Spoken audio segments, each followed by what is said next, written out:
piston. Ito guys ay may position to guys, ano. Ayan, itong may butas na to nasa kaliwa. Tapos itong walang butas sa kanan, ano. Kailangan hindi siya magkakapalit guys, ano. Kasi pag nagkapalit ay magbabakalas uli kayo nito. Kailangan tama. Pasok natin dito.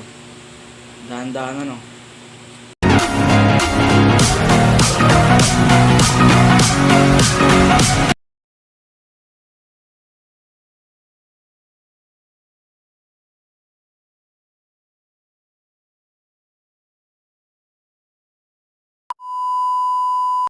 So guys, welcome back to my YouTube channel at panibagong tutorial na naman to guys.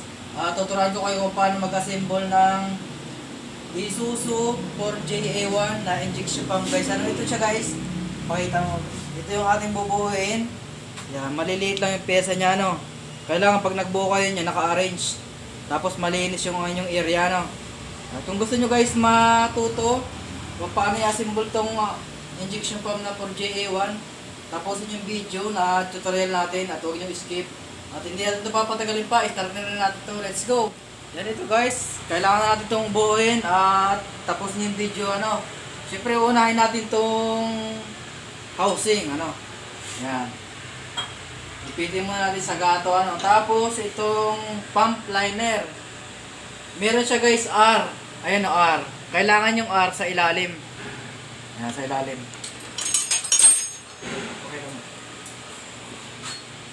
Ipapasok muna natin dyan.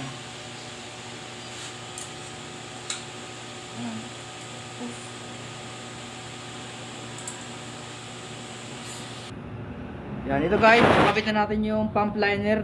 Isunod naman natin itong pump rotor. Ito siya guys. Yan. Pwede naman siya guys baliktaran, ano? Yan, pwedeng baliktaran. Pasok natin. Tapos meron siya guys maliliit na, ayan o. Ito. Yung kwadrado ba yan? Ito guys, yung paglagay nito, itong may kaltas na to, dapat ay nasa looban o. Ganito guys o. Pakita mo. Ayan, nakaganyan siya o. Nakaganyan. Ayan. Nasa loob yung kaltas. Ayan. Dapat hindi kayo magkakamali, ano.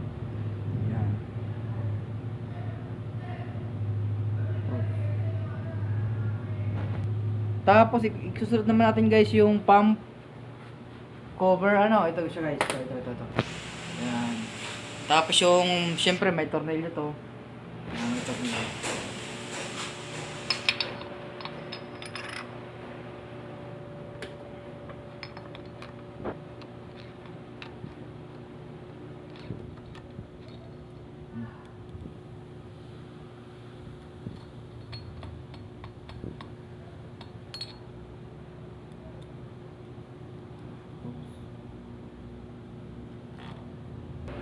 Yan, tapos guys, ang isusunod natin itong drive gear, saka itong kanyang crankshaft. Yan, dapat yung kulay, yung mayroon siyang letrang P, dapat pababa siya guys, pababang ganyan. Ayun. Pababa. Tapos, syempre, lalagyan natin siya ng guma, ano, ito.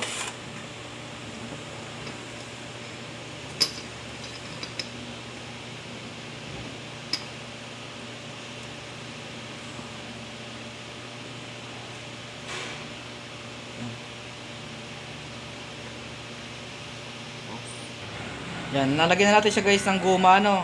Tapos ito yung pinakang washer, ano. Yan. Drive gear at yung kanyang crankshaft, ano. Tagilid natin to.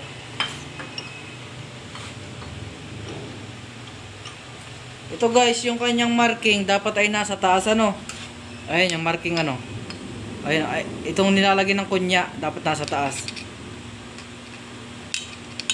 Dito guys, ipapasok na natin yung kanyang crankshaft at kinabitan natin siya ng kunya at ipapasok natin siya doon sa may kanan na yon, sa may pasokan ng kunya, ano, kailangan masentro. Yan, dito masentro dapat siya. Yan, ito guys, ipapasok na natin yung crankshaft, ano. Yan, okay na siya. Yan. Tapos itong kunya, dito sa may drive shaft, kailangan ay lagi nakatapat sa iyo, ano. Yan, ipitin natin. Sunod natin to.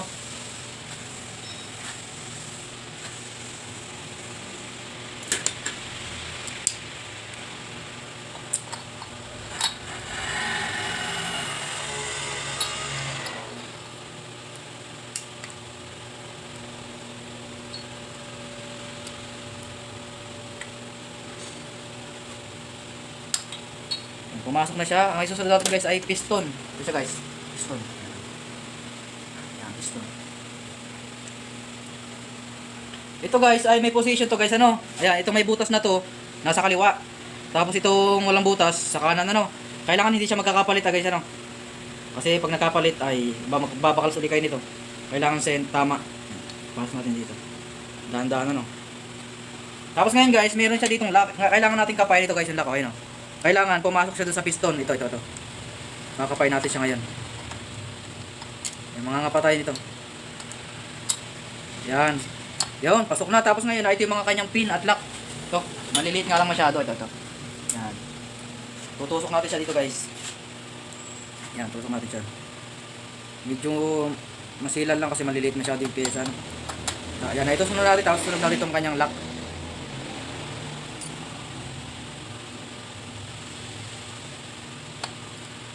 Yan, ikabit na natin yung kanyang lock guys, ano. Ayan, testingin natin. Ayan. Ganyan ng okay na siya. Tapos sunod natin to. Ito.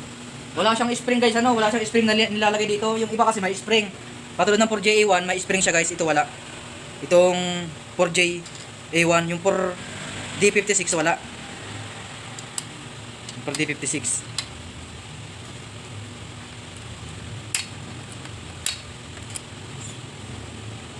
Yan, nakikabit na natin to. Ito sa ilalim. Wala siya guys, spring ha. Tapos siguraduhin nyo kung nakakabit na yung piston doon sa lakay. Gumagalaw yun, oh. Tapos isasunod natin itong kanyang roller. Ito siya guys, oh. Itong apat. Yan, itong apat.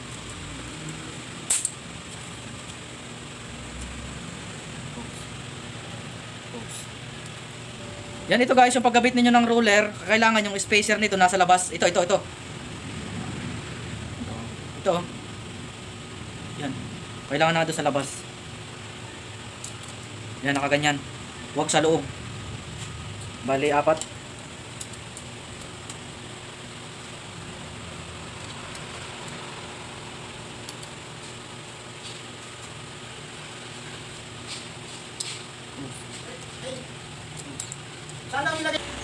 Tapos ito guys, isusunod natin. Ano, wala siya guys, spring dyan ha, wala.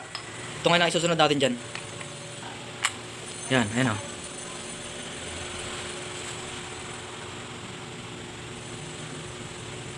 Ito guys, kunyana ito ay lagi dapat nasa inyo, ano, nakatapat.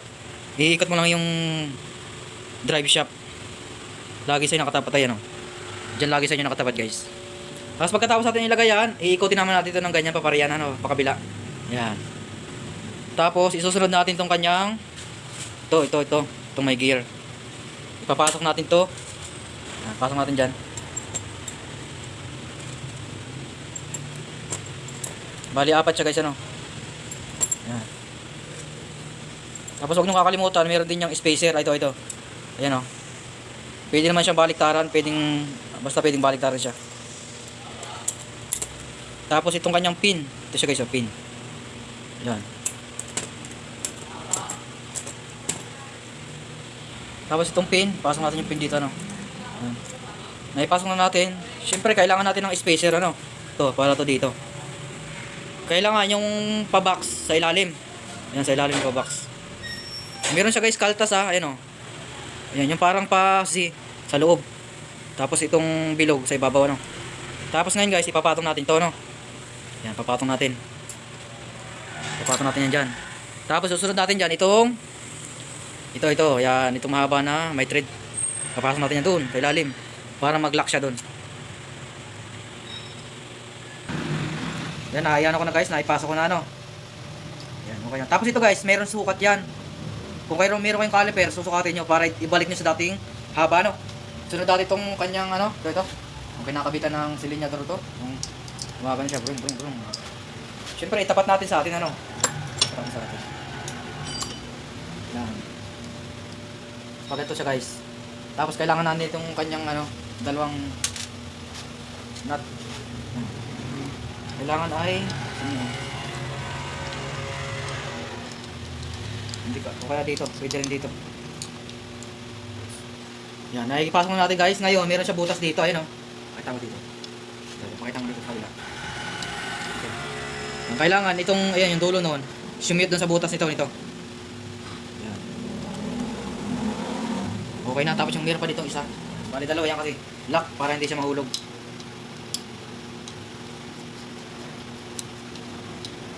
Yan. Ganyan siya, guys. Ganyan siya, guys, oh.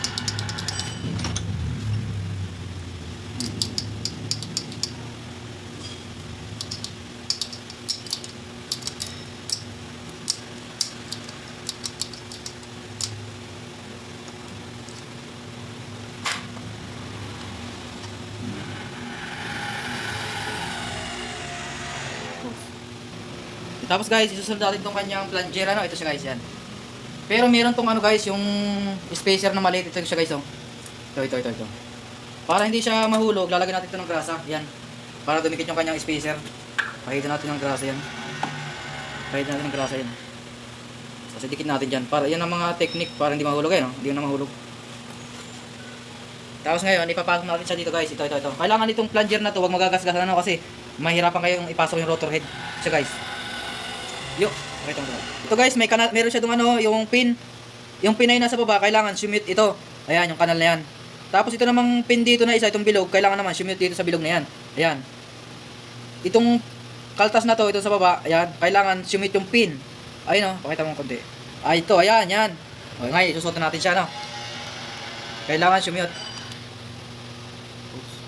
Ganito, guys, nakikabit na natin. Ito siya, guys, oh, ayun, oh. Kailangan itong bilog nakasabit ito, ayun, oh. Kailangan tumataas siya ng ganyan, oh. Ayun, oh, pakita mo. Ito. Ayun, oh. Tapos pag iniikot ko siya, kailangan sasabay itong kanyang plunger, ano. Ayun, oh. Ibig sabihin niya, nakasabit na yung nasa ilalim niyan, ayun, oh. Ayun, nasa ano, ayun, oh. Kasi pag hindi nakasabit yan, hindi iniikot. Ayun. Tapos ngayon, guys, ikakabit natin itong spring. Ito siya, guys, dalawang spring. Yan. Kabit natin dito. Kabilaan siya, guys.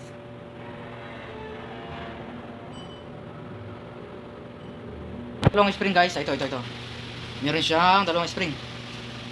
May dalawang spring. Surprise.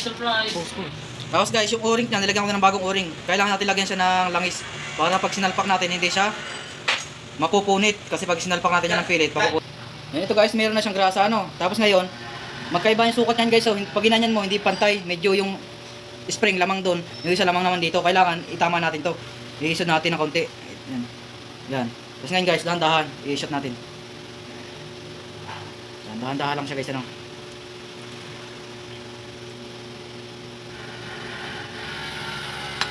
Yan.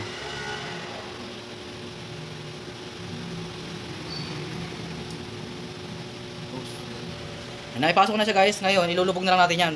Yan. Pero pag matigas siya, lalagyan natin ng tornilyo. Ito siya, guys, tornilyo 4. Lalagyan natin. Kasi pag pinilit mong ganyan na matigas, mapupunit yung o-ring. Kaya lagyan lang natin ito para idahan-dahan yung baba, no? Yan. Yan, ito nga, guys. Tapos ko nang ikabit yung rotor head, ano. Ngayon, guys, ay ilalagyan naman natin siya ng takip, ano. Saka yung takip ng piston, ayan, oh. Baba na natin siya. Dito na lang natin ipatong, ano. Yan. Ito, guys, ay yung may spring. Yan, may spring. Tapos ito, guys, ay yung sa takip niya, may dalawang spacer. Yan, may dalawang spacer siya, guys, ano. Para dito siya. Yan, kailangan ay wag makakalimutan niya, ano. Tapos may o-ring. Lagyan natin ang o-ring. Tapos spacer, dalawa, ano. Tapos ito yung kanyang tornilyo.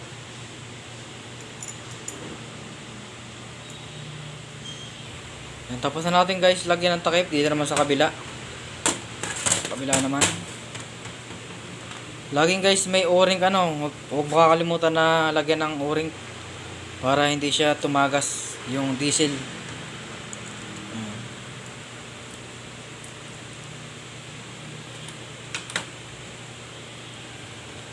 Yan, tapos na. Tapos ito naman guys ay para dito naman. Yan, dito naman siya, kabit natin.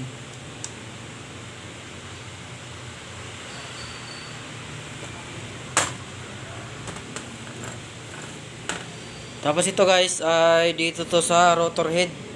Yan o, takip niya dyan.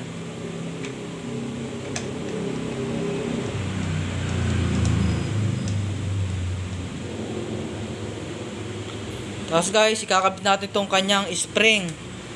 Ito siya guys. Isusuot natin pa ganyan, patayo. Nakaganyan dapat. Pasok na natin. Yan ito guys, nakikabit na natin siya guys. So ganyan yun o. Ayan. Nakikabit na natin guys. Ngayon, susunod naman natin ay takip. Ito guys, yung kanyang takip. Ayan, ikakabit natin dito ano.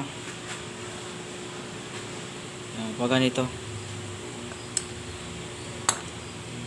Ito, isusuot natin. Ito, dulo nito, isusuot natin dito ano. Yan ito guys, naipasok ko na ano. Ayan o, naipasok ko na siya guys doon. Kailangan naman ito guys, para maipasok, itutulak natin pa ganon. Tutulak ano. Yan ito nga guys, naikabit ko na siya ano. Yan. Medyo malapit na siyang matapos. Ikabit na natin itong nut dito sa kanyang to. Yan. Tapos kabit na rin natin itong sensor. Ito kanyang sensor. Ito sensor.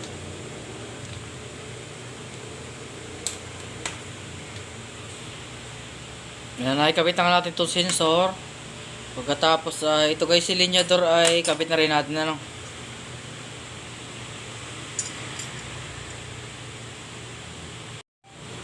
Yan, ito nga guys, tapos ko nang asimbolin yung Isuzu 4JA1 na injection pump guys ano. Hindi ko na ikakabit yung ibang accessories kasi ikakalibrate pa to ano. Yan, nakabit ko na yung kanyang silinyador. Dapat ganyan siya guys oh. Tumitigas dapat ayan oh. Bago siya dumikit dun sa stopper ano. Ayan, oh. Yan, hanggang dito na lang guys yung ating video. Sana may natutunan kayo kung paano siya i-assemble. At paki-like and subscribe na rin kung nagustuhan nyo yung video ko ano. At hanggang dito lang guys. See you next vlog. Thank you.